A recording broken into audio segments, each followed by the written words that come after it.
आप देख रहे हैं आज की सत्ता। हेलो दोस्तों, क्या हाल है।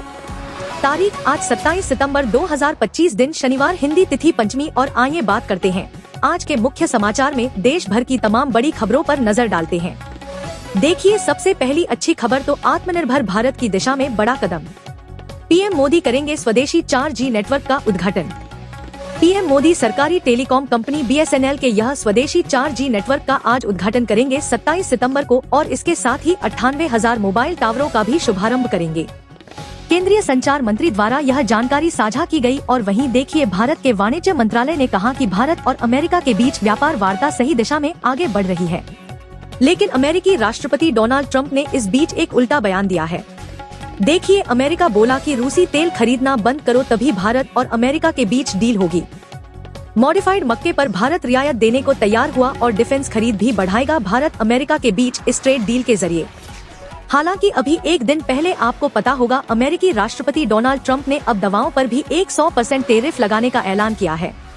जो ब्रांडेड और पेटेंट दवाइयां होगी उन पर 100% टैरिफ लगेगा, और यह बढ़ा हुआ टैरिफ 1 अक्टूबर 2025 से लागू होगा। फार्मास्यूटिकल चीजों पर 100% टैरिफ लगेगा।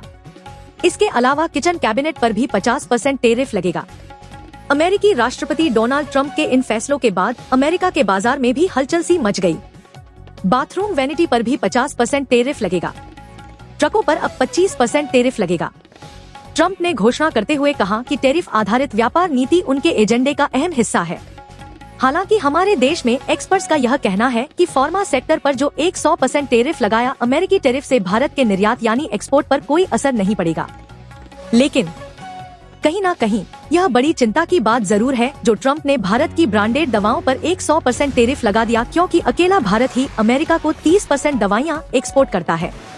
जरा सोचिए, तो कहीं ना कहीं तो इसका असर जरूर पड़ेगा। हालांकि इस बीच अमेरिका से भारतीयों के लिए एक अच्छी खबर भी आई है। 3,500 चीनियों को निकालकर अब भारत में 1,000 लोगों को नौकरी देगी यह अमेरिकी कंपनी है। अमेरिकी कंपनी सिटी ग्रुप ने भारत में यह नौकरियां देने की घोषणा की है। और वही खबर देखिए, अमेरिकी राष्ट्रपति डोनाल्ड ट्रंप ने चाइना की टिकटॉक से जुड़ी डील को भी मंजूरी दी। अब अमेरिका इस टिकटॉक ऐप को कंट्रोल करेगा, क्योंकि अमेरिका चाइना के बीच ये डील को मंजूरी मिल चुकी है। यह जो माईडेंस कंपनी की टिकटॉक है, इसका अमेरिकी बिजनेस 1.5 लाख रुपए करोड़ में बेचा जाएगा, और कंपनी को मिली डाटा सिक्योरिटी की जिम्मेदारी भी है। और एक रिपोर्ट सामने आ रही है कि रूसी तेल की खरीद से भारत ने थाम रखी है। ब्रेंट क्रूड की कीमतें भी है, क्योंकि भारत जो है रूसी तेल का सबसे बड़ा खरीदारों में से एक है। तो इस वजह से कहीं ना कहीं क्रूड ऑयल की कीमतें स्थिर बनी हुई है। चलिए अगला अपडेट देखिए। इराक खुर्द क्षेत्र के बीच तेल निर्यात को भी 2 साल बाद फिर से शुरुआत किया गया। अमेरिका ने भी इसका समर्थन दिया। और वहीं GST को लेकर वित्त मंत्रालय की एक रिपोर्ट सामने आ रही है कि हाल ही में जो सरकार ने GST में सुधार किए, इनसे अगले साल तक हमारे देश में महंगाई कम करने में मदद मिलेगी।